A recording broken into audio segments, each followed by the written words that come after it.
Hey everybody, it's Dylan. Before we kick off the show, we just wanted to acknowledge that this episode is being released during a time of civil unrest in the United States. There are important conversations happening right now in the country, and we realize that our discussion today is trivial compared to the issues facing our nation and the world. For this episode, we'll be keeping our discussion strictly about aviation. I mean, don't get me wrong, I'll put it very bluntly, it sucks. We want to fly. We have this passion and this need and this itch to be in the air, whatever that looks like for an aviator. But I've said it before, our only constant in aviation is change. Everything we do, we evolve ourselves to change. So this is just one of those things, and it's not always pretty, but that's the nature of our beast that we've chosen to be in. On today's show, we're calling contacts from around the airline and business aviation industries to hear the latest on how they're being affected by the coronavirus disruption.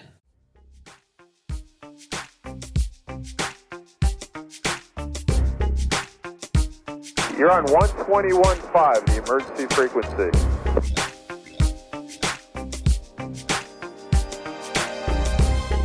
Welcome to the 21.5 Show, a podcast for professional pilots by professional pilots.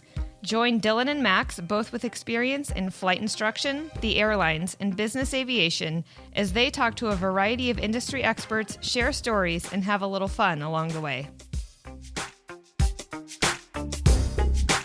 Welcome back, everybody, to another episode of the 21.5 Show, the podcast for professional pilots by professional pilots. One bearded. Still one bearded.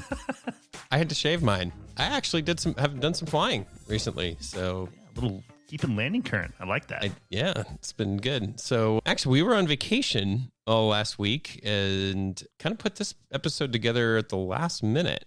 I think it actually is going to be pretty interesting for folks. Yeah, we just kind of circled back like we did at the beginning of this big crisis in aviation and talked to guys at different airlines, charter guys, airplane sales, all different segments of the industry, and just kind of got a survey of what was going on from in their bubble in that segment of the business. And so we thought now with all the news and these displacement bids and some people bringing their schedules back up and things like that, we thought it was appropriate to circle back and check in with a lot of the same guys just to see what's happened from then to now. So all of these calls were recorded on Sunday, May 31st, which is when we're recording this as well. So the information is current as of then. And I think it'll be a good window into what people have been through. You know, when we talked to the people last time, there was just so much shock and uncertainty. And now I think that uncertainty is starting to disappear in some realms. And all the numbers and displacements and the airline news, which we read in the news, and it's one thing, but talking to people that are actually their lives are being directly affected by it, gives it a whole nother perspective. So that's what we were trying to bring to this episode. Yeah, so we got some major airline pilots, some regional airline pilots, 135 fractional aircraft sales, flight instructor. So kind of a good spread of the industry. We hope you guys enjoy these calls. But before we get to the calls, let's talk about our sponsor, Harvey Watt Insurance. Of course, they are the largest provider of loss of medical insurance for professional pilots. They also do life insurance. We've talked about that before. And a couple episodes ago, we had a chance to talk to Rob Alston there, and he mentioned the portability of these policies. You know, for a lot of pilots, they might be changing jobs coming up soon. The good news is once you've got that policy, you can easily move it to your new employer. So you can supplement other coverages that you might get with a new employer, or just be able to change the payroll deduction easily to your new job. So it is designed for the turbulent world of aviation and professional pilots. Check them out. It's harveywatt.com. Yeah, if you've been a listener to the show, you've definitely heard about Harvey Watt before. But if you're new, it is worth a phone call to Rob to see what the options are, because loss of license insurance, as you'll come to find if you listen in past episodes, is something that's not often thought of until all of a sudden it's the most important thing in your life when you lose your medical. So check him out, Harvey Watt. Call Rob. With all that being said, let's get right to it. So, Chad, we are doing a follow-up call with you. We talked to you a few months ago right when the coronavirus stuff happened. A lot of uncertainty. You just finished your training on the 7576, and we picked a good day to do this because I think Delta just released their bid with all the displacements, right? They did. There was a kind of fortunate call last time you called versus today. Big displacement bid came out today with 7,000 displacements on it. The most junior pilot, so to speak, that with a category was a 12,000 number. So there's 2,400 roughly of what we call UNA, unassigned category, where they're not going to be training on anything. They'll just be sort of in a no-fly category for the time being. No way. So that's the bottom is a no-fly category. It's just they're in no man's land, essentially? Correct. So whatever they were on before, they just kind of disappear into this unassigned category. They will get paid whatever reserve guarantee is at 717 FO pay. So the lowest paying category, they'll get a reserve guarantee. So they will still get paid for a while, but no flying, no obligations. I mean, has anybody said what we're all thinking? Is that the furlough category? Most people, it's kind of the rumor of that. I don't see all 2,400. To me, it's kind of a placeholder, as instead of training them on something else, and then in 6 months when flying either picks up or they know what's happening, training them again, they can take the bottom guys, put them in this placeholder, pay them minimum pay, and then if something picks up again, just go ahead and train them on something else as opposed to a double training event. So I don't believe it's a one-for-one furlough threat, so to speak, but right, for some, it could be. So have they already done the other furlough mitigation stuff as far as early outs, long-term leaves of absence, all that stuff? Have you guys gone through all the motions on that already? They are actually falling behind in that category. We are still negotiating an early retirement program for pilots. They just released one for merit and skill-based employees, flight attendants, gate agents, that sort of thing. But the pilots are still working on an early retirement, possibly this week or next. And we had some other, we call them SILs, special incentive lines. Other airlines call them something else, kind of a 50 hours to stay home type thing. We had that negotiated and agreed upon, and then they canceled it last minute. So we don't have those, and we don't have early outs yet. So we're actually kind of falling behind in that category, which makes some people wonder why they did the displacement now. Because if they offer that, they may need to rerun it in a few months. Yeah, that seems kind of strange. I mean, that would be good news for the bottom guys in the placeholder pool, yes. but yeah, that is kind of seems out of order. So what category are you in? Right now, I'm in the Atlanta 7576 category, and I'm actually going to hang on to the 7576 in New York. Yeah, so that's what I wanted to talk about, Chad, because you're in Atlanta and you've chosen to stay on your airplane versus maybe a closer base. So can you kind of walk us through a little bit about your decision-making process on what you did for your displacement? Right. So it changed about, 15 times in the several days that it was open. But I live in Greenville, South Carolina. So I commute out of GSP Airport, Greenville, Spartanburg, down to Atlanta, which is a pretty easy commute. Well, was anyways. Lots of flights, pretty open, short flight. So I wanted to keep doing that. So my initial 8 categories was everything Atlanta, the ER that I'm on, the 757, the Airbus, the 73. But then at that point, there was one more category, Atlanta 717 FO, or my next option was either New York or Detroit for me, because there's commutes to Detroit and New York out of GSP. Not many, but there are some. So at that point, if I couldn't hold one of those others, do I go to the 717 and do 4 to 6 weeks of training again, take a fairly significant pay cut to do flying that I don't really want to do for the easier commute? Or do I take the higher pay, no training, flying I want to do with a harder commute? It was kind of a toss-up. I didn't know what I wanted to do, but in the end, I decided if it came to that, I would rather take the higher pay with flying I want to do out of a base I don't want to be in, and just hope that in a year I can bid back to Atlanta versus going through the whole training again for less pay. It was, both had pros, both had cons. That was just the last iteration of my bid before it closed. So then you just put all that on the table and let your wife decide? Pretty much. She goes, well, commuting's easy. I don't have to do it. Well, I don't care. Yeah. Well, we had a couple of purchases going on. She's like, so the paycheck, right? Yeah. Yeah, I wanted you to describe that process because airline pilots in the last couple months grappling with this. I mean, United's basically, I think their bid just closed as well. And there's probably more to come. So there's a lot of thought that goes into it. And it's these. I mean, there's pay, there's quality of life, and, the combination thereof. So do I take, a $8 pay cut or a $20 pay cut for a commute? Do I take, more or less days at home? Do I want to do this type of flying versus that type of flying? End of the day, I'm happy I am still flying. Some people aren't going to be able to say that. Yep. So, yeah, it's the problem with all of this is that you're trying to make decisions based on what you think is going to happen of something that's so unpredictable. So it's always, you can think through it a million different ways. And at the end of the day, you kind of just have to roll the dice and throw it and pick. That's very true. I tried to math it out. How many are being displaced? How many openings are there?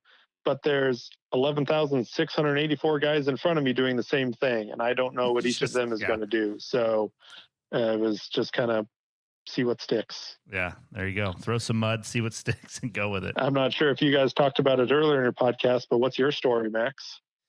Well, at my airline, it's going to be we don't really know. I mean, tomorrow they release all of the early outs package and the long-term leaves and all of that other stuff. Okay. But they've also been publicly saying that they're looking at flying a full schedule by the end of the year. So I saw that. That's pretty, now talk is cheap, right? So, but they are significantly, we were down to 1,400 flights is the lowest we cut down to. And then starting in June, we'll ramp all the way up to, I've read 2,900 and then I read 2,600 somewhere else. And for reference, we were at just over 4,000. Okay. And then, so that's a pretty significant uptick in flying. And then, but I think what they're doing is utilizing the advantage that we have with the biggest stockpile of cash and some of the lowest costs. And they're leading the market knowing they're going to fly at a loss and adding more capacity than there is to meet demand to try and grab market share. Yeah, no, that's smart. You guys have the advantage of the single fleet type too, which helps. The displacement training is what's killing some of the majors right now. That's the staggering thing. When you say 7,000 pilots, I don't know how many of those are going to require training. Yeah, that's not necessarily that many training events.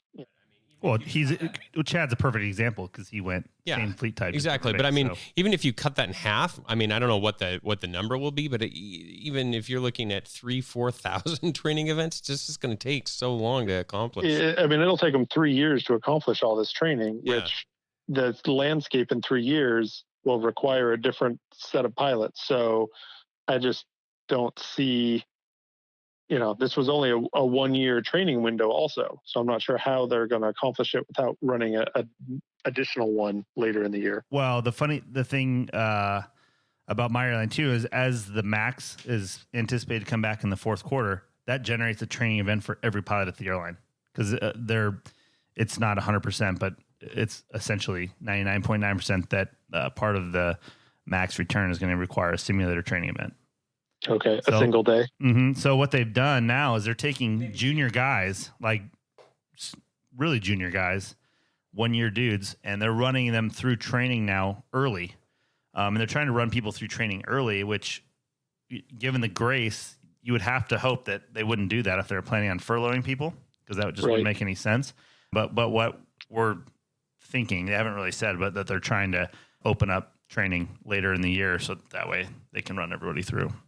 Okay. Well, Chad, we really appreciate you taking the time to share your experience. I think it's fascinating when you talk about how you weigh the displacement stuff. Yeah, Like, I mean, so we all read in the news about what all the different airlines are doing, but it's a lot different when you talk to a dude that's in the middle of it. Yeah, and the real decisions that are having to be made. So yeah, it is tough decisions. Like I said, it took me the entire bid period it was open to come to a conclusion, and even then, it was second guessing myself. Was this the right move? But you'll never know. There's no way to know if it was the right one, the wrong one. Yeah, we'll call you back in 3 or 4 years and we'll see if it was the right move or not. Okay. Sounds good. I'll talk to you next year and see if I'm still commuting to New York or not. right. Yeah, you have plenty of time. Or if you just moved to New York. Yeah. It's funny because because house in Jersey you always wanted. I've always said, like, the three of us all went to Embry-Riddle, and like, if I went back to Embry-Riddle and gave one message to students there, I would probably tell them, you'll have the most successful aviation career if you, 1, remain single, and 2, live in New York City. Yeah. Oh, those guys are living the high life, even still. Just because if you live in New York, it's always going to be the junior base at every airline. There's always going to be tons of charter if you want to do that there. And the cost of living is obviously astronomical, but that's always like the best opportunity. So it's just kind of funny. That's it. So, all right, Chad. Well, thanks for your time, man. Appreciate it. Hello. Aubrey, we're just calling pilots around the industry right now, finding out what their experience has been the last couple of months, see what they've been through and maybe what they're expecting. Tell us a little bit about what you've been seeing. Yeah, so I have my own Part 91 professional pilot services and aircraft management company. So technically I work for myself, but I do have certain clients that pay me a version of an aircraft management and retainer. So, they get first dibs on my flight time, and then the rest is contract. They allow me to fill in my schedule with other clientele where I can fit it. And so with that, with everything that has gone on in the past few months, 100% of my contracting has dried up. And I am down to one client who gave me a 40% pay reduction, but is keeping me on his personal salary. So I'm very, very extremely blessed to have something. Yeah. I actually wasn't. I wish you could see the face I just made to Dylan. I wasn't expecting that because you're in the 500 series Cessnas, right? Yeah, the citations. Yep. Man, I thought kind of what we've been seeing around is that business aviation, everyone's still kind of holding their breath, waiting to see what happens before they make any big changes. But the business that you lost as an independent contractor, have they parked those airplanes and they're just not flying at all, or did they sell them, or what's the backstory? So the unique sector that I'm in Texas, like over 50% of my clients are oil-based, oil industry. And obviously when we saw the barrels go, I think it's below like $32 is when each barrel starts losing money. And so the first thing to go and companies like that is the private flying, right? So yes, planes have gotten parked, and then some I've seen, because there's a bunch of aircraft managers, we kind of operate together and hire each other's contract if we have an overflow of work and so on. And the other aircraft managers have had to lay off their line pilots or, contract pilots. And then on top of that, some owners have said, just, I can't pay you. I'm going to quote manage my own plane, which, that's going to turn around in a few months and they're going to say, I need someone to manage my plane for me because they don't know really what they're doing. And then you'll realize there's like 100 overdue items and 3 flat tires. Right. Yeah. And we see typically the planes go up for sale. I mean, not all of them obviously get sold, but if something has a price on its head and they can make some of their loss back, I've seen a lot of companies here in East Texas in particular and in West Texas, they'll go through 3 or 4 airplanes every couple of years because it's buy, sell, buy, sell, buy, sell, depending on how their company is doing in oil. So for me, I got lucky with one of my main clients. I'm down to managing one plane. It's one Citation S2, and he's very smart with his money, but that doesn't come without some version of a loss. So if everyone out, he had to lay off people, and I opted for the pay reduction. And with that being said, it just, for me personally, it's a shock in the industry for the flying side of it, but with my degree in aircraft business management and all of that, you just have to get creative with it. There's still jobs to be had in aviation. It just might not look like flying for us in Part 91. Yeah, that's a great point. It's That's well a great said. Great take on kind of what needs to be done right now. What about training? Have you had to do any training recently? Have you talked to any of the training vendors as an independent contractor? Are they helping people out? My training isn't due until October, but I am looking at, single pilot certification. You have to go every 12 months. You can't, switch between two different aircrafts, how people do every 24 months type of deal. I'm kind of looking at this downtime for me to realign my training month because the October is like right between the busiest seasons for flying typically. And I'd love to do it when, in June or July when I have more time to actually go. As a pro and as managing myself, I pay for my training. And that way, that's how I'm able to own my own schedule, so to speak. And with that, I'm kind of using this time to see what kind of deals I can make to make it as cheap as possible for me or for my other clients if they were to pay for the training and so on. And believe it or not, it's interesting you asked that question because I was hired out before I finished my CFI training in college. I feel like it's a bit of a step back initially. I have the utmost respect for instructors, but I think I'm going to go back and finish my CFI this summer as another fail-safe. So it's not a type rating, but it's more training. I think that's really smart. Absolutely.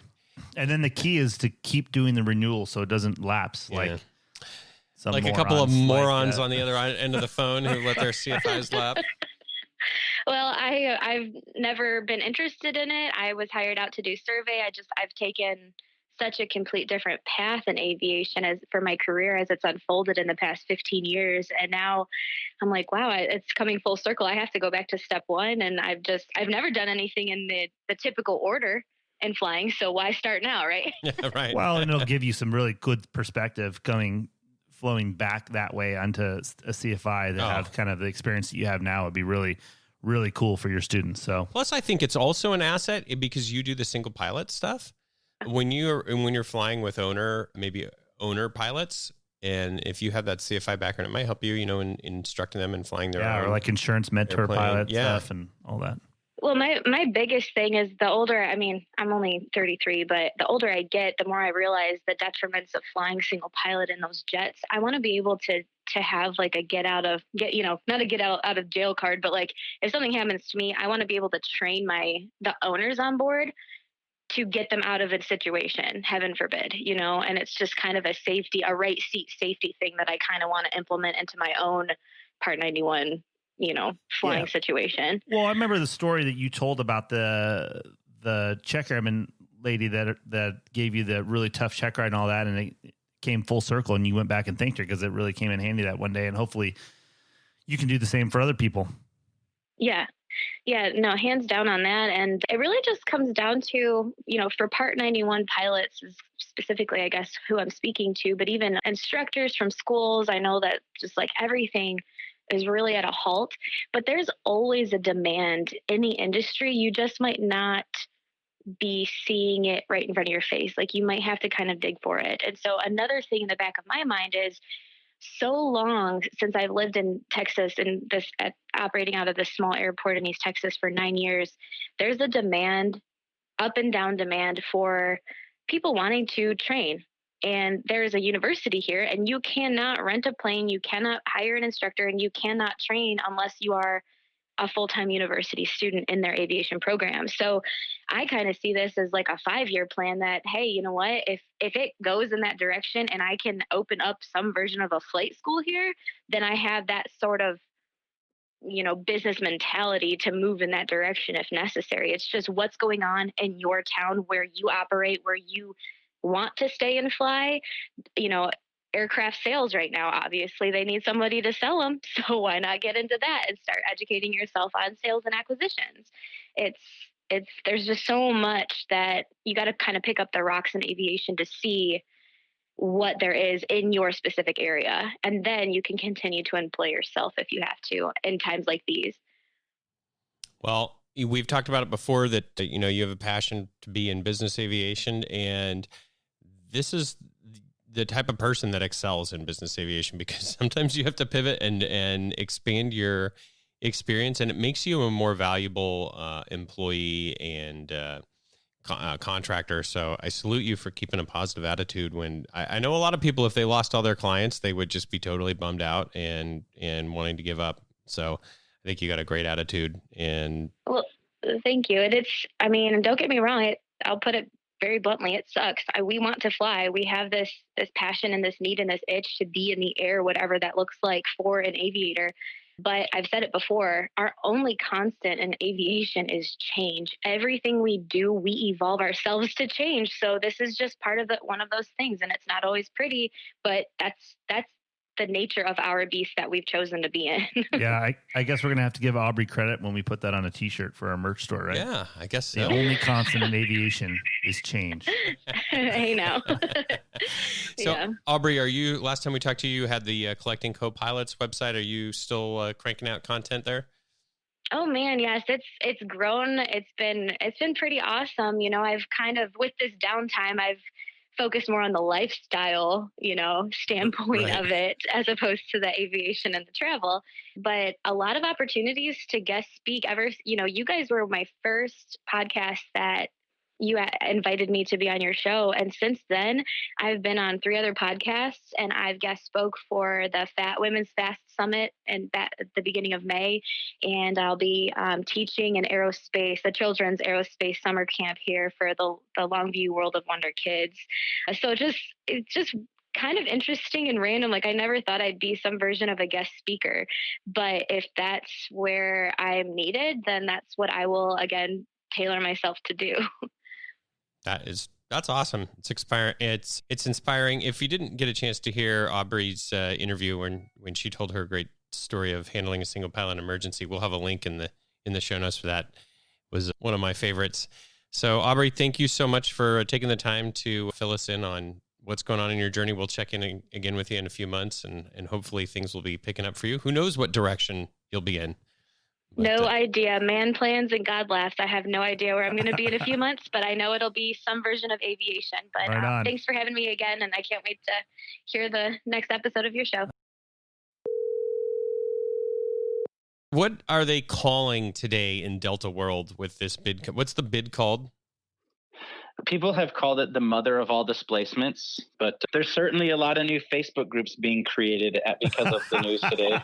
Of course. Oh, man. That's how you can really keep your finger on the pulse of aviation, is the prominence of Yes. new Facebook groups.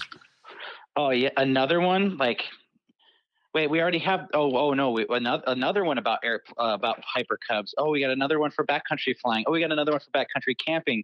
Now we got one for just Cub backcountry camping. What about just Cub camping? We need another one. Ugh. It never ends. Oh my gosh. It's funny too, because I think we've talked about this before, Facebook. The only reason I go on Facebook is for the groups. It's really about it. It's one of those things, like, you never sit there and brag to your friends. You're just like, oh, what are you doing? You're like, oh, I'm just checking the pulse of things on Facebook just to see how things are, because it's embarrassing, but everybody does it. So you don't feel bad about doing it because everybody else is doing it. You just don't want to talk about it.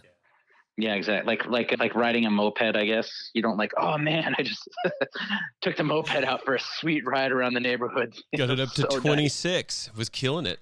nice. So walk us through a little bit about what happened with the mode. The mode. Well, it's certainly a little less spicy than some people thought. A little more for others. I don't know if you've ever seen how our bids come out, but it is a 300-page fixed width font.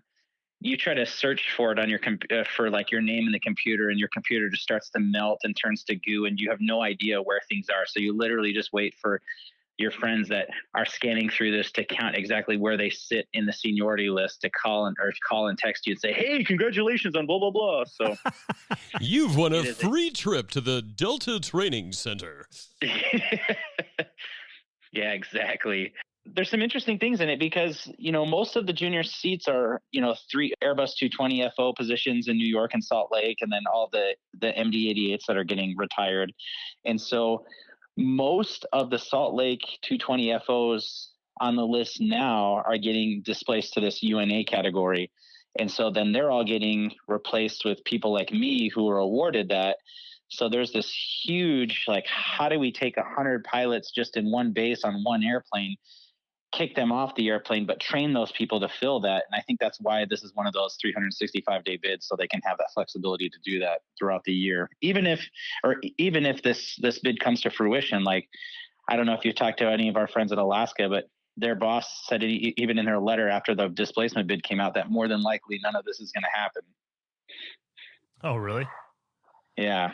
And we haven't heard anything like that from here. But then again, we just ran a huge displacement bid that's 300 pages long that is out before any meaningful early out retirement package or anything from the union and the company. So they might just be running this again in a week. Yeah, I was just going to ask you, it seems kind of out of order the way things are being done, right? Yeah, there's some speculation that the company wanted to do this quick because then they can get people displaced to lower cost equipment, so that if and when they do furlough people, that hourly rate would be less. I don't think that's necessarily the case. I think they're just literally they're paying me 72 hours to sit at home and do nothing on an airplane that's not flying. And they're like, well, we need to get these people flying and trained to meet what we think the staffing requirements will be for next year. And so that's why they had to do this. But yeah, not like negotiations never happen on time or anything like that. I mean, you guys know from working in the real estate world. Come on. Yeah. Well, it's always the way it works. Well, it's for them. It's a nice free look right now and see like what people are wanting to. Yeah, and they were actually running those projections through the bid process. Like even before the bid window closed, the union and the company were emailing and contacting pilots saying, hey, we just ran a precursory award using what people have as their bids in the system now. And we just want to let you know that you don't have enough displacement options in your bid. So you're going to get UNA'd unless you do something. So there were 1,000 or so pilots that had been contacted like that. And we had gotten emails and texts and all kinds of stuff telling people like, hey, put your bids in, because there were some senior people that were thinking that if we don't put our bids in, then like, I think we talked about this earlier. The company can read what bids you have in there, even if the bid window is still open. And they were processing that data to see how they could curb the awards to meet what the demand is from the pilots, within, a little bit of reason here and there. But there are a bunch of people that had their tinfoil hats on saying, well, why would we let the company know what we want? Everybody just put your bid in at the last minute, so then they won't know, which is kind of a silly thing in my mind. Well, what you could really done is everybody put in no bids, and then everybody gets UNA'd, and then there you go. That if your goal is to not have to work or work as little as possible, wouldn't a strategy be if you were a more senior dude to just go to UNA and then just sit there, and then ultimately they would just assign you something different then? Well, because I mean, if you were a senior captain making $300 plus an hour, and then you get UNA'd to, I don't know, 120, 130, 150, whatever it is, I don't even know. And then now you're just banking on the the possibility that another AE comes out so that you can bid into something you really care about. Or if they start furloughing and then they furlough in inverse seniority order, and now you have to go to something. So where does that go and how does that work? And if I've learned anything from observing my friends who've been in the business a little bit longer than I have been, is that whatever you put in your bid sheet, you better want. If it's something you don't want, then you shouldn't put it there. Because I mean, hopefully you guys start that segment, because I've got a few friends that could call in and tell you about why they got screwed because they put something in their bid thinking oh, that's never going to happen. And then poof, you're an RJ captain. We should announce this right now. So this segment I've been wanting to do for a while is the how I screwed up my bid. Yeah. And so everybody's got a good story. So we need to solicit stories from our listeners. God, we have this one from our buddy Clint. We should call him next, because I want him to tell this story of how he screwed up his bid. It was so funny, but it's just usually it's one of those you either have or you will if you've been in the airlines long enough. I put 220 as my first choice because it's an airplane that doesn't do transcon domestic red eyes. At my seniority, if this award comes to fruition, my seniority will grant me the ability to stay west of the Rockies. So I'm kind of excited about that. And then with that seniority, that'll give me some opportunities to have a better schedule than if I were on something else. So that's how my bid was. And, my family and I kind of talked about it for a while, the pros and cons of commuting, but with the limited amount of flights, the reduced load capacities and such, I didn't want to have to deal with that for a year and get stuck doing something. So I'm taking a little bit of a pay cut to fly the right seat of the 220 at home, but I'll be based at home and I'll be able to have what I think would be a much better, easier schedule than what I was used to. So I'm looking forward to it. So are you going to be starting a Facebook group then for pilots who can hold West Coast only time zone, west of the Rockies, narrow body? I hesitate to say that because I have a lot of friends that were texting me this morning and they said, I can't believe it. I'm finally in the top 5% of the seniority list on the airplane. I just got assigned. And I'm like, you've got to be kidding me. Like, what did you do? What did you take? Because maybe I messed up my bid. And then they send me the screenshot of their award where they got awarded the unassigned category. And I'm like, oh boy. So I have a lot of friends that are in that position right now. And so I don't want to make, I'm really excited about what's going to happen.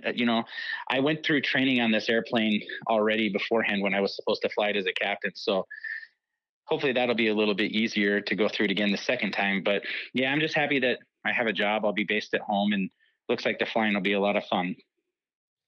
All right. Well, glad that you hung onto your seat, Roy. And if folks want to get a hold of you, they can find you in the Utah light, non-experimental tailwheel backcountry flying out of an uncontrolled airport. Day VMC. No temperature less than 90 degrees. No alternator. Greater Facebook than 50. group. Yeah, with no ADSB. Yeah. Hashtag stealth mode because ADSB is a conspiracy, man. 5G ADSB is coming. That's when you're really going to watch out. Yes. Freaky. Hello? Hey, Kaleb, it's Dylan from 21.5 Show. We were just curious if you could tell us a little bit about where you're at in the airline world and how you've been affected in the last few months. Sure. I am a Army rotary guy, Black Hawk, that transferred over and finished my training just before Thanksgiving of last year. I went straight into ATP CTP for regional and got into class, I think the first Tuesday of December. So made it through everything there. Check ride knocked out in February. I had a couple weeks off before IOE started. And about March 12th, I was flying some turns between Columbus and JFK. And every time we landed, I turned on my phone. I was getting notifications that my stocks had dropped another 5 or 10%. I'm like, okay, should probably stop turning this on. But then we get back into Columbus on the last leg, and I hear that like the Ohio's closed its schools down. And that's when it really kind of set in what we were dealing with here. And then I finished up OE and ended up nabbing a composite line for April and was surprised and, happy to have it. Ended up flying 2 hours after almost every single thing I had canceled, LaGuardia based. And obviously that didn't pan out for April. Going into May, the pairings we've seen, obviously reserved now, just wildly inefficient. I had a 2-day with a double deadhead to start and finish, and it was 2 hours. It was Detroit to Columbus turn. And so, yeah, everyone in my class is scrambling to consolidate, coming up on that 120 days and trying to figure out what we're going to do. Feels like a second job trying to grab the open time as soon as it drops. Oh, yeah. Even the trash gets snapped up, and then you'll see a guy pick it up and immediately throw it on the trade board to try and parlay it into something that actually works. But yeah, it's getting wild. Granted, I feel very fortunate. One of my best friends started at Transstate the same day I started at my airline, and well, that didn't exactly pan out. Yeah, no I kidding. know, and then he's over to United Exclusive now, where they only fly 50-seaters, and the town halls that their management's put out about, the 50-seaters not making it through this is really making him question some decisions. And fortunately, he's another guard guy, so he's got put on long-term orders since he got furloughed right out of training. So, yeah, it's a mess. Yeah. Fortunately, my airline was a little bit in doubt due to its ownership structure of securing the CARES funds. Thankfully, those came through a few weeks ago. So everyone just kind of biding our time, waiting for whatever 60 days in front of October 1st is to see if we get the furlough warning. So can you talk a little bit about it? I mean, you're in the position, you're on the bottom of the seniority list. Unfortunately, it's definitely a possibility that notice might come to you. What are you doing right now? How do you prepare? How do you feel mentally? Can you talk us through that a little bit? Well, I've actually, one of your episodes a few ago was talking about you want to prepare for this before it happens. And so a big part of that's been talking to my better half about, like, hey, we might need to dial it back a little bit. Fortunately, I was coming off a deployment when I did this, and I have a fair amount of savings built up to ride it out. But I know a lot of guys aren't in that position. Several guys in my class were threw everything they had to get through, ATP school and instructing, and we're just pretty strapped for cash. But thankfully, I'm still in the guard in a fairly active role there. And that's something that seems to be kind of a trend that, when the airlines kind of take a downward turn, the military business is a little bit better. So I'm very thankful to have that. Looking at, getting on to some long-term orders. And previous life was actually an aerospace claims adjuster for one of the legacy carriers that was also mentioned on an episode by Tom Haig. So I've considered getting back into that, but as of now, it's just kind of a wait and see, trying to put myself in the best position I can financially and not taking on any more obligations than I have to. And thankfully, the COVID crisis has made life pretty cheap recently, although there do seem to be a disturbing amount of boxes showing up at the door on a pretty regular basis. I should try not to ask too many questions, but I don't think that's doing us any favors. It's just toilet paper. Relax. I have a question. So when you convert your certificates from military to civilian, you converted everything to civilian rotor wing stuff, right? And then you had to go to HP to get the fixed wing portion of it? So my path, as soon as you finish, Army flight school, there's a guy right off base. You go pay him $100 and he submits all your paperwork to the FAA. 30, 60 days later, your commercial rotary certificate shows up in the mail, and that's the easiest certificate you'll ever get. Well, at least from a paperwork standpoint. Flight school is a little bit more challenging than that. But coming off deployment, I was able to, there's an outfit in Trenton, New Jersey that is they put a program together just for military rotary guys to come up there and knock out, up through a commercial multi and to get our 250 hours of fixed wing PIC. So we could convert that over to an ATP. And that was very smoothly done. I know several guys who took big bonuses from, trans-states to do it on their own, Part 61. And now they're in a world of hurt there. They took all that money, and it's a pretty gray area about whether they owe it back. And it seems like that might get worked out in the courts at some point. But obviously, trans-states tend to think that it's owed to them, while the guys who don't have jobs aren't so sure.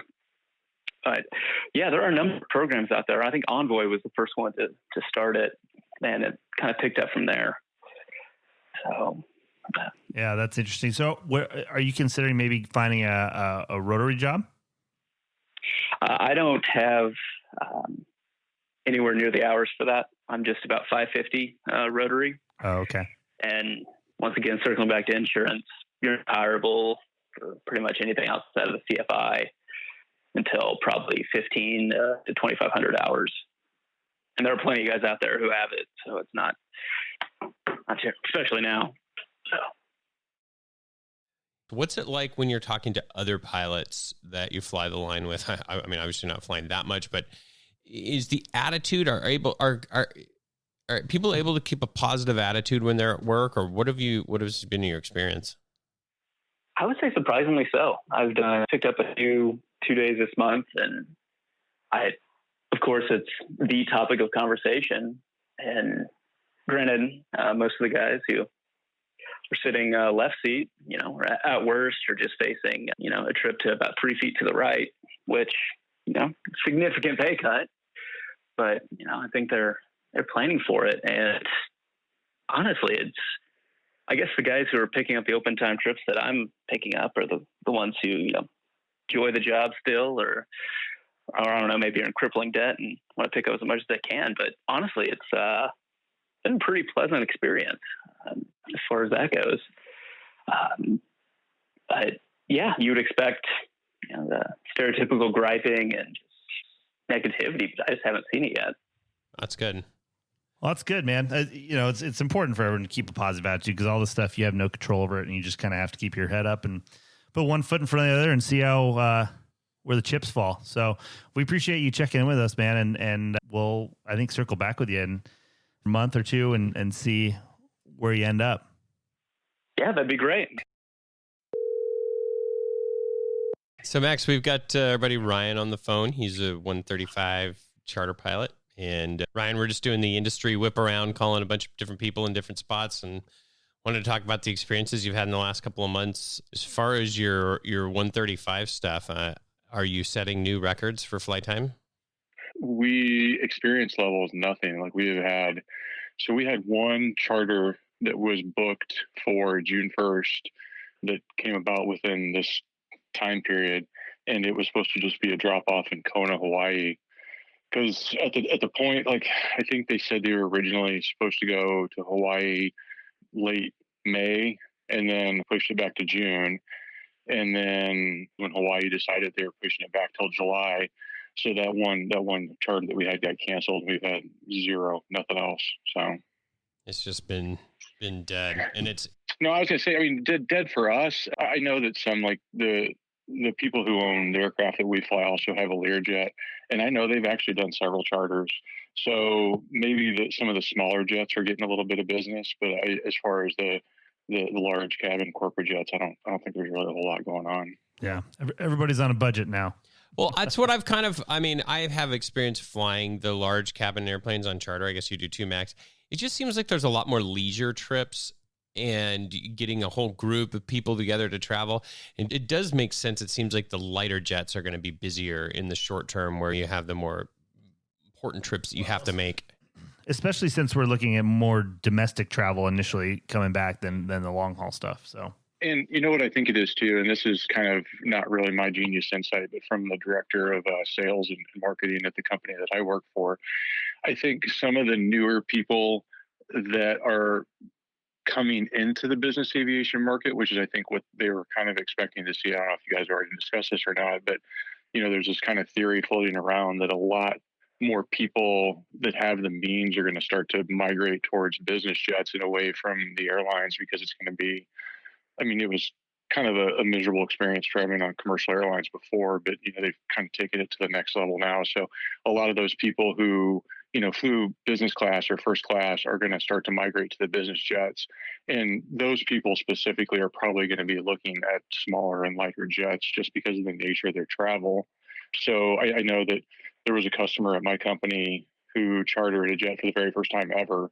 And he checked, I don't know if it was a Cessna, one of our Cessnas or one of the Learjets or whatever, but it was just, him and another person. They just needed a light jet to get somewhere. So that might be a contributing factor too.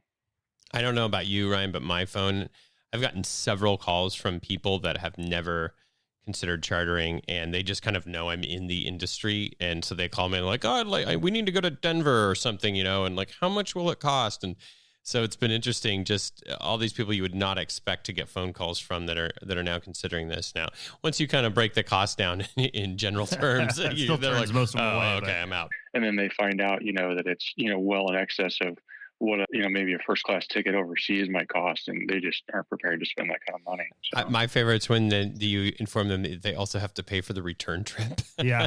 Wait a minute. What? Yeah. Or the 2 hour daily minimums, and figure out, and then you're like, yes. Yeah. Wait, I'm not on the airplane. Why do I have to pay for it? I don't understand that. So, but my owners have been, and I say my owners, the people who own the aircraft that I fly, have started to use the airplane a little bit, but the big problem now is that there's just nowhere to go. So I think, I don't know if we've talked about it, but we've kind of been in a bubble out here in Arizona, I think, in terms of, the amount of lockdown that we've had and the things that we could do. But I don't think there's a whole lot of other places. It's one of the best places to be in the country, I think. People are coming. We have friends that came here just to get out of Michigan where they were at because it's so locked down. They just felt trapped. And so they came here. My sister's here right now, and then my aunt and uncle were here a few days ago, and they said, as soon as they crossed the border into Arizona, they felt like they were in a completely different world. That it was almost like nothing here had even happened here. So. Shh, don't give this away. Now everyone's coming here. They're right. But if you want to come, you have to charter Ryan's airplane to get here. Yeah. That's the deal. Yeah. I think that the interesting thing that I heard, and this is secondhand, so I can't quote it exactly, but I think it was a management in FlexJet. He said, back in 2008, during the last crisis, business jets were the problem. You had the Detroit auto manufacturers going and asking for bailout on their private jets, and airlines were the solution. All about that. Yeah. And now when we look at this one, it's like airlines are the problem and business jets are the solution. So it's an interesting thing, but I think in the short term, the business aviation is going to have some gains. Yeah, I don't know when it's going to pick back up again, because it's just like they're changing everything from day to day and where you can go and what you can do. And I just don't think anybody's booking anything right now because everybody's so uncertain. But, we're not really making plans for this summer, so that should, the floodgates open at some point, we're available to do charters and owner trips and things like that. So, hopefully, I don't know. I feel pretty lucky to be in the position I'm in. I feel like my job is pretty secure, but I'm sure a lot of people are sweating it right now. Well, thanks for sharing your perspective, Ryan. We appreciate it. Hopefully things will pick up for you guys a little bit soon. And in the meantime, I guess you're just setting new records on your bike on Strava and just going nuts, right? My house has never looked better. I am in excellent to subpar shape. And how much ammo have you reloaded in the last 2 months? Oh, yeah. I don't know if I can talk about that publicly, because that might get me on some list that is similar to contract tracing, and I don't want to be traced. I don't want to be traced. And I think if anybody could see the inside of my bunker, I might definitely be making it onto some list somewhere. So I'm going to try and avoid that. We'll just say more than I could possibly use in a couple days. So. All right, Ryan. Well, thanks for your time, man. Hello, this is Grant. What's up, Grant? It's Max and Dylan from the 21.5 show. What's the latest? So a lot has changed personally for me since we last spoke, and I kind of went back and listened to the other episode, and I was like, wow, I was really a chicken with my head cut off. I had no idea what was going on. But personally for me, I got a job, or I was starting the hiring process to begin flying a light citation with a 135 company. And this is a good introduction to the whole 135 world and understanding the difference between how 121 operates and the whole 91 135 thing, because I'm kind of at the expense of the owner's demands along with all of the coronavirus decisions, because what happened was travel got slashed. So when I was supposed to originally start in April, soon became May, because they didn't know what was going on. Travel has significantly gone down in demand. So we just need some time to figure ourselves out and see if we can bring you on in like another month. I was like, all right, that makes sense. So I'll just kind of roll with the punches and be patient. Well, then May came around, stuff got worse, and then that became June. One of the owners wants to park an airplane, therefore we don't need a pilot right now.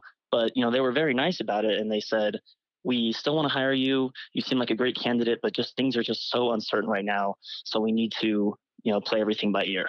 Well, then this day came around, and then it became July. And then July is going to probably come around, and we're going to have to reevaluate. There's just really no guarantee that anything's going to happen, because we don't know when travel is going to bounce back. And I think my situation is a little bit different, because the regionals just said no hiring. We're not going to do anything right now until we figure things out. Mm-hmm. But my company is like, no, we want you. And there's going to be a seat at some point. We just don't know. So, you're just going to have to work with us. And then on top of that, like I said, I'm getting an introduction to what the owner's demands are and how little control an employee has that flies the airplane over what actually happens with that asset. So that's kind of my situation. And so I'm currently unemployed. I left my job as a flight instructor because of the AZBA scholarship. I left my flight school, went right to that, and then I was supposed to go to training for the citation right after the Learjet training. And then because I got to the end of Learjet training, and then they said, we're not really sure if we can do this right now. We're going to push it back another month. And that left me with about a month of free time. And now fast forward to now, still really no guaranteed date, but it's going to happen at some point, whether that's a month from now or a year from now. So that's kind of my update on my personal life. It's been tough trying to find work. Obviously, none of the major companies are hiring or regionals are hiring. So it's one of those situations where I'm going to have to go back to being a flight instructor. And I don't want to come off negatively and say like, oh, this is the worst thing that can happen. But I remember back when I was starting at Riddle, we were a part of this huge bubble. And I didn't think of it at the time, but this huge bubble burst like overnight, where we were all 18 to 21-year-old kids. And every pilot said, you guys have no idea how good you have it. We've never seen the industry like this. You're guaranteed work. The regionals will take you if you can fog up a mirror. And I was like, wow, like this was such a great decision. Aviation will take me to 65 with no problems to have any, no income issues. I just couldn't be happier with my decision. Not that I regret it, but it was a bubble. We were really protected at the time. And it was a specific JetBlue pilot. I remember he was given a speech during one of our Alpha Ace meetings, and he was talking about all of his furloughs, like multiple. Yeah. Well, this year I got furloughed from here, and then I had to go back to being an instructor, and then I got, a caravan gig, and then I got furloughed from that because the industry went down again. And I was like, geez, I'm never going to know what that's like. Thank God. Yeah. It's funny when they say everything in aviation is cyclical, it includes what everybody says to you too, because I've told this story before on the podcast, but I was an intern at American Airlines in 2001, the summer of 2001. And that was the same thing. Every time we get up in cruise, guys would turn around. So you're so lucky. This is the best time to be in aviation. We've never seen it like this, blah, blah, blah. It would go on and on. And I left there in August of 2001, and then September 11th happened, and just like now. So, yeah, it's really eye-opening. And I think that it's hopefully ultimately going to be beneficial to my generation to see that we're really not protected by this bubble, and that we are not exempt from some of the pits that this industry is capable of enduring.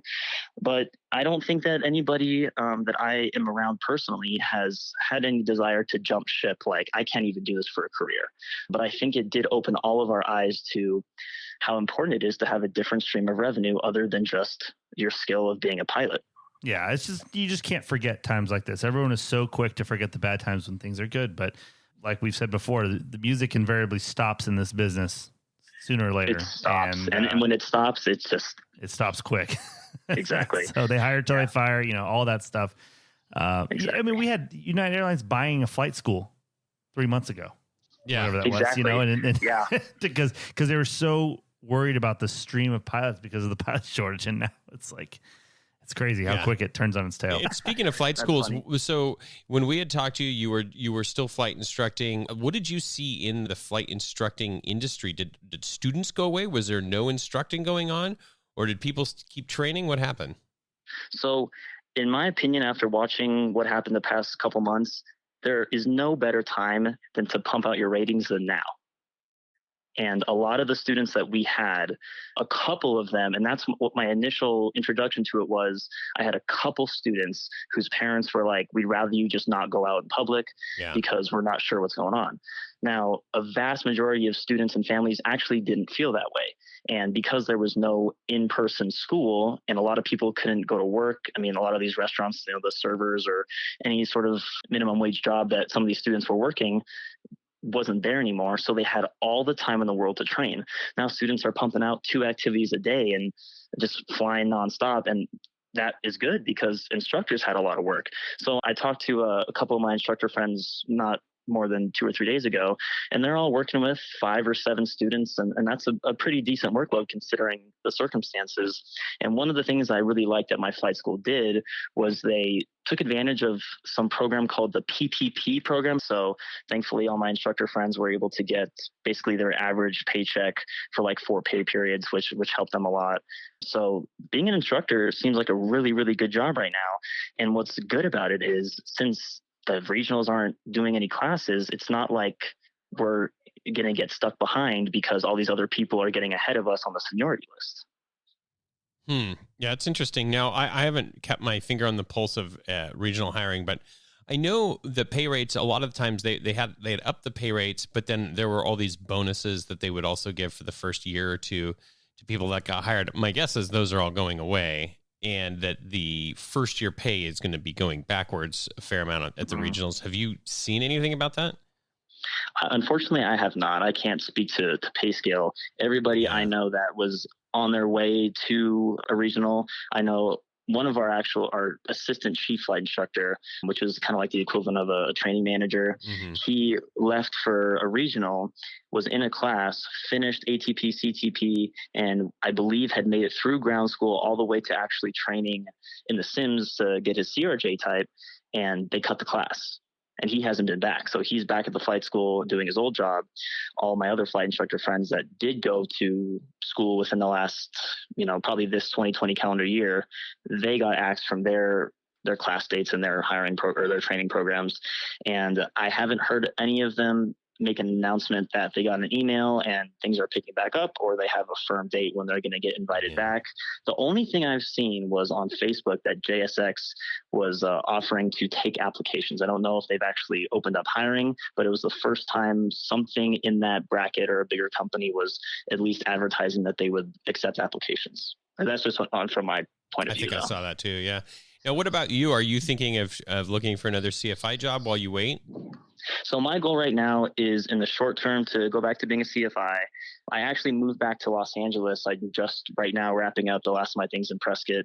So I'm moving back out there, and I'm going to get another, hopefully, if they want to hire me, another CFI job, and do that until the company that I want to work for is ready to take me on. They said, we don't really know, so therefore we can't ask for any commitment from you. So you need to do what's best for you, keep flying, and if something better comes along, by all means take that. But I think in the short term, I'm going to do a lot of stick talk stuff, a lot of just trying to improve my own skill set. I got a real estate apprenticeship, so we'll see how that goes on the side while I also teach people how to fly. So just trying to really explore my horizons and learn some new skills while also keeping fresh, because, I don't want to get caught again 5 or 10 years down the line when it goes down again and not have any income because I only make money off of flying. But short term, I'll go back to instructing and get to know the SoCal area, and hopefully we'll go from there. Tell you what, man. Yeah, that CFI certificate, this is a good testimonial for why it's important. It's a lot of hard work and isn't always enjoyable, but man, it's the most valuable certificate you can have. It really is. Yeah. For anybody that's in the commercial single or commercial multi phase of their training and they're not sure if they want to be a CFI or they want to go do some other time building gig, there's a great platform to get some perspective on why I think being a CFI is the most valuable time building opportunity you can have. So. Right on, man. Cool, Grant. Well, thanks very much. We'll check out your podcast, of course, the Stick Hawk podcast. You've been cranking out a lot of great episodes lately. I really enjoyed it. So keep up the good work there. We'll have a link to the show in our show notes below, and we'll check in with you in a few months and see what happens next. Sounds great. Good luck to you guys, and make sure every one of your listeners buys a shirt. That's right. I appreciate that. Thanks, you. Man. Yeah. Bye. No problem. All right. You take care, guys. Yeah. Hey, Dylan, how you doing? So, Dave, we talked to you a few months ago. You're a pilot at a fractional operator, and when we had last talked to you, you said, we're kind of got some people in position and then kind of shut down. What's been going on the last couple of months, and what's the latest in the fractional world? Well, I got to tell you, FlexJet, and I'm sure NetJets is as well, but at least on our company property, we are busy as heck. We have brought, I would have to say at least 3/4 of our airplanes back on board. We're running a pretty good amount of hours compared to what we normally run. in terms of hours flown. And I guess what we've seen the company has announced to all of this pilot group was the owners are starting to fly more than ever. So they're actually starting to get back on board to the normal owner mix, a little bit less than the 135, which is what we've been mostly supplementing the last month and a half, 2 months. So it's all very, very positive news on the frac side. Wow. That's great.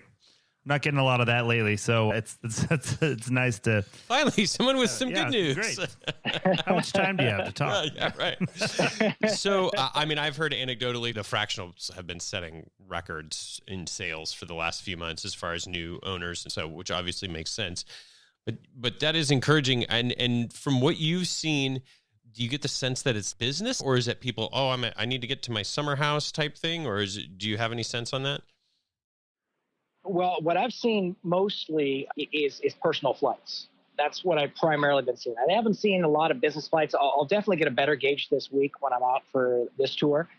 But I've seen mostly personal flights. A lot of people are actually going home. The last tour I was on about 2.5 weeks ago, 3 weeks ago, a lot of people are actually going back to the north. They're migrating up to Illinois. They're migrating up back to the northeast. I guess what the company was saying that our most popular destinations right now, everyone's, as you know, the heat is rising in Arizona. Everyone's leaving Scottsdale and heading back up to where they normally live. And I guess we're getting a lot more White Plains, a lot more Teterboro, a lot of the hot spots that people are typically fleeing away. We're getting a lot more people going towards. So it does seem like the norms are starting to take place again. A lot more migration from Florida, like I kind of alluded to a couple months ago. People are starting to come back. So that's all very positive news there as well. I don't know about going back to Teterboro as positive news. Yeah. Well, the people who live in their high-rise condos, they got to go home Sunday. So there you go. One last question, as far as on the pilot stuff goes, I know they were giving leaves and stuff like that. Are most of the pilots back and flying? Is there a possibility you think FlexJet might even be looking for pilots at some point in the future? Actually, it's a very real possibility. I put the feelers out there. I just sent a message today to the company management saying, hey, because I've had a couple acquaintances, obviously, with the downturn. I have a couple acquaintances saying, hey, I'm looking for some stability. FlexJet's obviously provided a lot of that stability in this downturn. I don't know exactly when our pilot hire will come back on board, but we have opened up another 7 bases on top of our 7, or actually, excuse me, I think it was 4 bases on top of our 7. So we have 11 bases now that are kind of strategically located throughout the United States, which we have our company shuttle running. And Ken Rickey has alluded to that we're probably going to keep our company shuttle until about September, he thinks, which is when I think we'll re-engage and figure out whether or not we'll start taking the airlines again. Because right now, unfortunately, a lot of the commuter airlines aren't flying to the destinations that are closer to the business airports that we're going to. So it's not as reliable as just taking a company shuttle and then just relocating our mid-size aircraft and our other aircraft to these 11 locations. So, more people are coming aboard because they've opened up more pilot bases, which is good. Some of the people who weren't anywhere near a hub now have the option of actually going back on work. We were paying them, the company was paying them 10 days of pay regardless. And if you actually go out in 10 days, it's time and a half. So you get not quite what you normally got paid in a typical month, but we're get paid essentially about 15 days of tour pay a month. So we're getting a lot closer to where we were on our normal. So it's all pretty positive news. And Ken Rickey, the chairman of One Sky, and obviously who's overseeing FlexJet, he's real positive, and he's really giving some encouraging news to Pilot Group. All right. Well, you're just a real breath of fresh air today, David. Yeah. Thanks for letting us check in on you, and we'll follow up with you probably in another couple months just to see how things pan out. Absolutely. Ken, welcome back to the show. Dylan and I, as usual.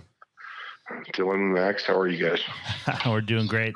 We are calling to check in on the state of the aircraft sales market in the last couple months. We're doing kind of a roundup of everybody in different parts of the industry just to see how things are going. So how are things going for you? Interesting times. I mean, to say the least, interesting times. I think, it's positive. I think when the whole, coronavirus really situation got really bad, call it the middle of March, we saw deals kind of come to a halt and activity come to standstill. And I think we've definitely seen, on the positive side, we've seen activity pick up where there are people willing to sell out there. There's sellers out there, and there's willing buyers. Our issue that we're seeing right now is the difference with the buyers and the sellers are their expectations are much different. Where the buyers out there think right now that, okay, things should be 50% off because of coronavirus and, the world's coming to an end, and we're not there. There's no 50% off deals, and that's kind of not there. So the sellers and the buyers, again, there's willing sellers and there's willing buyers, but bringing them together right now is what the challenge is. So we have activity. The difference is in the last couple of years in the aircraft market have been good because buyers and sellers have kind of realized, pricing has been fairly level, if you would, and people have kind of have come together on that. So that's worked. So long and short of it is, we have activity, but just bringing everybody together is kind of a challenge right now. With all that said, I think short term, this has definitely, had an impact on us and a negative impact. Well, we think long term, this could actually have a positive impact. I mean, we're talking to clients right now that were kind of been on the edge of buying aircraft for a long time. And this truthfully has kind of put them over the edge, if you will. And as far as, there's people that never want to get on a commercial airliner again. I mean, right. The germ tube was always a phobic of everything. If you want to get, sick, get on an airliner. And now the germ tube, is that do you guys come up with that, the National Aircraft Sales meeting? Now we're going to be referring to the airlines as the germ tube from now on. No, that's true. I mean, we've talked to guys in business aviation and charter and fractionals, and everybody's kind of saying the same thing, that this probably is going to have a positive impact long-term on business aviation. That's what we think. I mean, long term, we just see, again, people that have been on the fence buying an aircraft. This is really putting them over the edge. I think a lot of people that were even on the fence before, they didn't charter because of the cost. They still, flew the airlines. Now they're finding a way to charter if they have to do that trip. So I think in our industry, again, I think long term, this probably has a positive effect. I think it's going to take some time. And with that, it's kind of a double-edged sword because there's some businesses, obviously, that operate, corporate aircraft that are heavily affected. I mean, obviously the oil industry, oil and gas, the movie theater, restaurants, entertainment, some of those industries have been affected so majorly by this that they'll probably be in states where the retail, stores where they want to sell their aircraft, they don't want to sell their aircraft, but they're going to have no choice with just the state of the company. They're going to have to. So very interesting times, never a boring moment, right, in business aviation, but it is interesting, but it's all happened so quickly. We've never seen anything, I think, happen this quick, with the exception of September 11th, of just impact on the market. But even in the 09, 08 crash, it took a little bit of while. So we're just kind of seeing everything happen real quick. But again, activity is good, and we're seeing it pick up. We're just seeing different activity. So it'll be interesting what happens in the long term. But we feel pretty positive about the long term prospect of business aviation. Well, I've been wondering, especially the appeal of a light jet right now seems like for a lot of business use might be real attractive. Have you noticed like one sector bouncing back faster than another? It's a great question.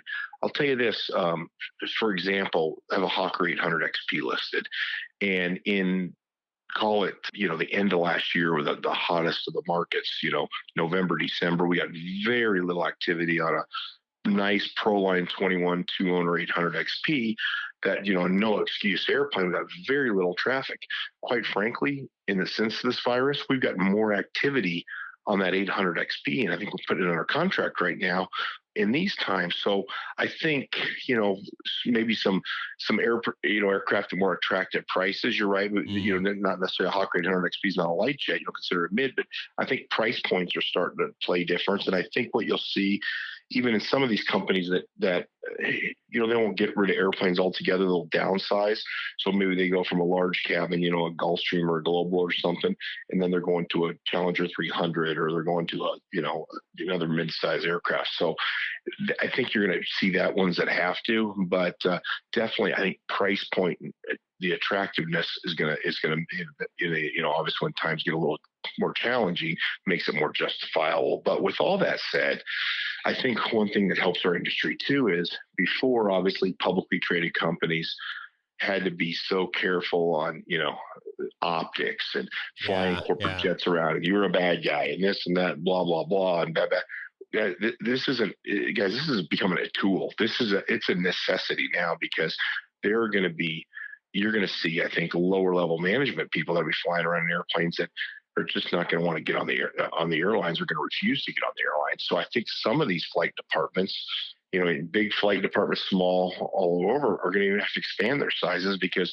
they're going to have much more of a mission. And I can't see shareholders making as much deal about, more of the aircraft as a perk, or it's going to be a necessity and a tool. It's going to be for that, that business to survive in the new economies. They're going to have to use, corporate aircraft. So again, I think those are all positives, for our industry. That's great news. Yeah. Yeah, and I have a great lead on a cheap Hawker 400 with the Viper engines.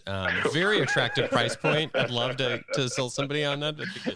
Great business tool. But no, in all seriousness, Ken, I do appreciate your perspective. And it's funny because we've been on this industry call. We've talked to the airline people, and it's a lot of hard news. And then in the business aviation sector, like you've kind of mentioned, there is some encouraging stuff. Hey, great to talk to you guys. Hopefully next time we talk, things are a lot better for everyone, and look forward to talking to you guys soon.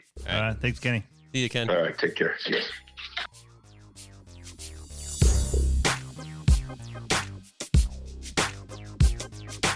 Next, it's time for a little shameless self-promotion. We've been expanding our horizons on our website. I don't know if any of our listeners have recently noticed that we now have a lot of pretty good blog posts coming up on the page, and also a newsletter. And we have one person to thank for most of that, and that is my wife and your sister, Lindsey, who joins us in studio right now. Hello. So, Lindsey, you've been hard at work creating this newsletter, which has been awesome. We've already sent a couple out, and filling it with some good information. And we're hoping to continue to send that along to pilots every few weeks.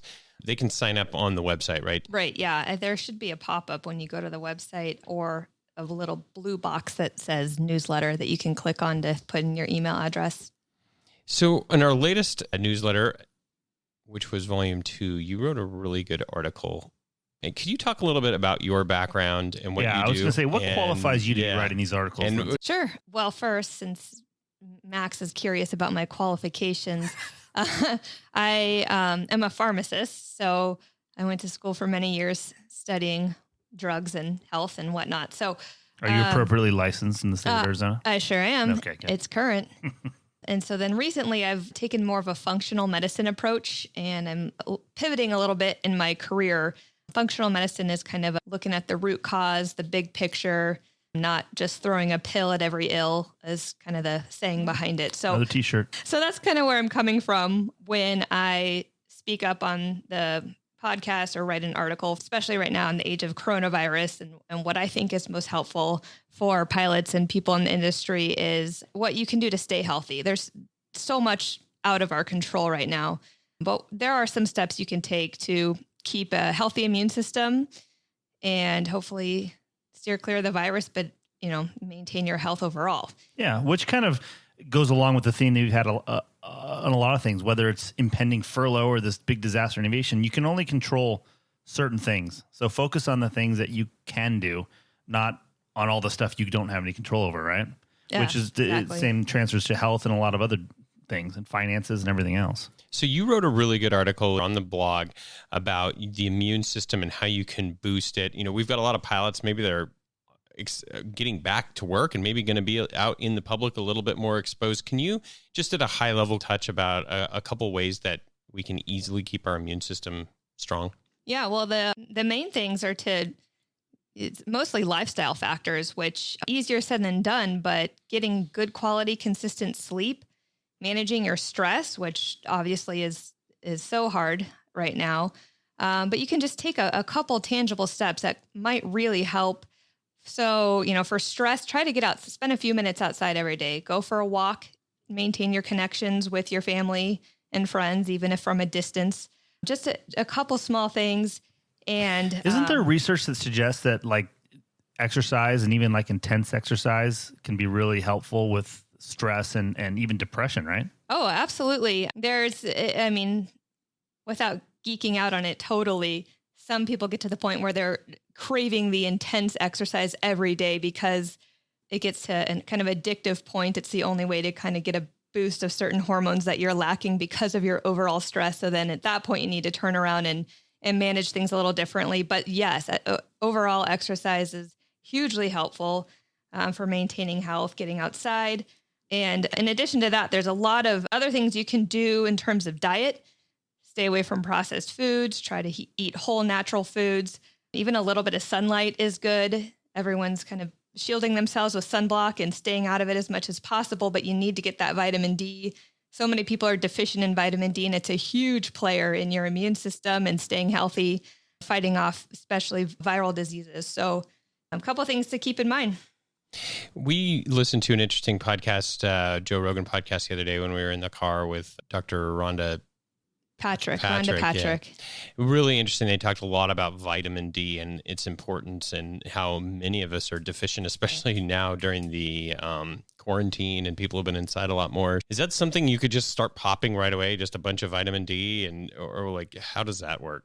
I mean, not necessarily. Toxic levels of vitamin D is very rare, but it does play a role in your balance of calcium in the body and the way it's moved through your blood and put into your bones and absorbed through your GI. So that's something you want to keep in a careful balance. If you get a glut of vitamin D, you can have issues with, of course, calcium. It can precipitate hot flashes. It can do a couple things. So you want to go about it carefully. The best bet is especially if you're going in for a regular physical anyway, you can get those blood levels drawn pretty easily to see where you're at and kind of go about it at a slow and steady approach. But I think some 42% of Americans are deficient in vitamin D, and that's a real problem. So it's worth looking into if you're getting your blood checked anyways. Yeah, I think it has some guidance in there as far as supplementation dosage and stuff in the blog post, right? Yeah, it's in there. Some general recommendations, but with the caveat that it should be done with some guidance kind of based on where you're already at and how to slowly increase it. But yeah, some general guidelines. All right. Well, Lindsey, we appreciate you putting in a ton of hard work for the podcast behind the scenes and getting some really good information out there. Where can folks find you if they want to get more information? Sure. So I'm on Instagram. It's Your Pharmacist. So your.farm.assist, ASSIST. Just getting started there. So got more info on vitamin D and some other important topics you may want to check out. All right, Lindsey. Good stuff. Thank you. Well, I hope you enjoyed some of the calls from around the industry on what people are going through. And, the one thing we didn't get on those calls was a good story. Oh, you're right. So I guess we're going to have to dig into the treasure trove that we have of good stories. What we were talking about the other day, I thought it'd be funny. We were both instructors at Embry-Riddle, but you were the Wunderkind flight instructor. You got all the good upgrades, all the sweet gigs. You were on the aerobatics instruction, check airman, interview coordinator, like all the sweet little real side overachiever. Yeah. So some of the stories you've told about doing interview stuff and check flights, I just thought were hilarious. I thought we should probably talk about a couple of them. I mentioned in another episode you had some oral question about civil twilight and angle of declination. I think I asked it to Jason. Jason, yeah. But so I just got me thinking about some of the things you used to do as a check airman. Maybe we could tell a couple stories. I'd like to start with what would happen when you would be doing an oral exam with a student when you'd come in with your lunch. Can you talk about that? So this is, of course, right after we graduated college, 22, 23 years old. I have that mentality that, I'm taking the world by the cojones and whatever. So, yeah, so I'd walk in to an oral a lot of times, and it was lunchtime, and so I'd pre-cook my food. So I didn't want to buy paper plates and all this. So I would just have a fork, and I would just stab a chicken breast and kind of have it on this fork as we and just walk in because I didn't have time. It was a flight and then oral and then a flight right after that. So I was just going to eat lunch while I asked, whatever questions. And so, I'd walk in with a chicken breast, and I didn't really think of it like it was any big deal, but apparently that made the rounds of and I had this big bag of peanuts that were still in the shell from Costco. So I sit down, chomping on a chicken breast and cracking peanuts and making a big mess. And I guess, what is the service volume? Yeah, now tell me about the service volume of medium-high NDB. And, And it's so funny because I was so oblivious to it at the time, and looking back on it now, it was just like, well, what a, who do you think you are? What a piece of work! What a real piece of work! Yeah. Can you talk a little bit about some of the outfits you used to wear? So, this was back when those kind of cowboy shirts with the buttons, that you could pull apart were popular, and everyone was wearing those. So it's like the pearl looking button. Yeah. So snaps. The dress code was you just had to have a collared shirt and pants, right? It was pretty vague. So we were starting to wear these shirts, and I had this puka shell necklace, of course, back then. So I remember my boss, he was a buddy of mine too, but so he goes, "Hey, can you come into my office and have a seat? Go ahead and close the door." And I'm like, "Oh boy."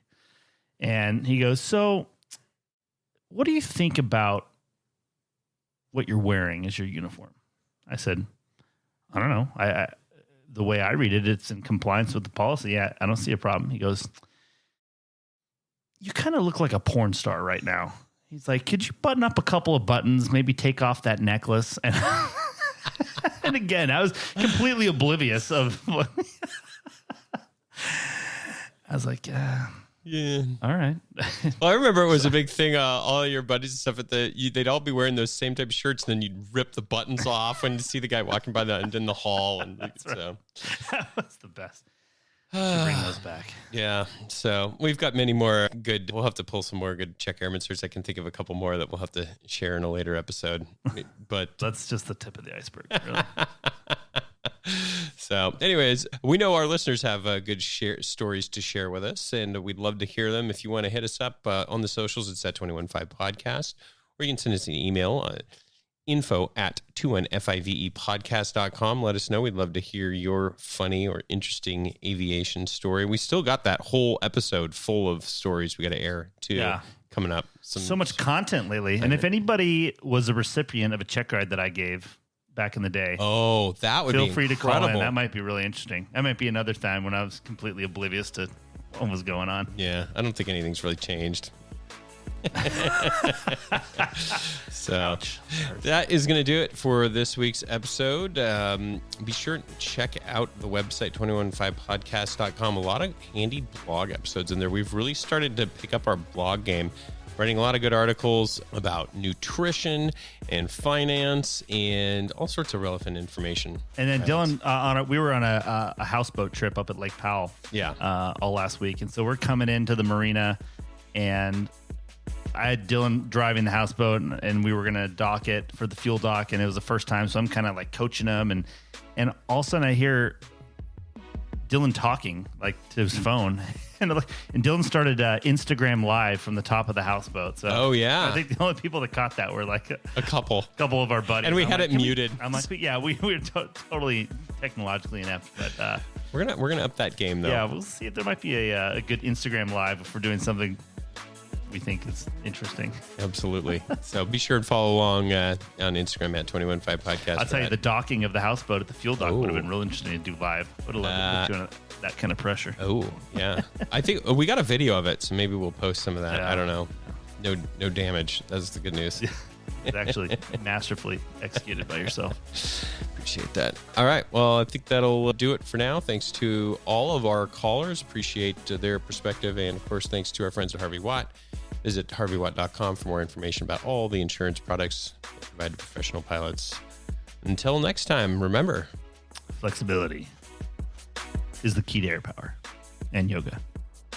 See ya. Black Dog.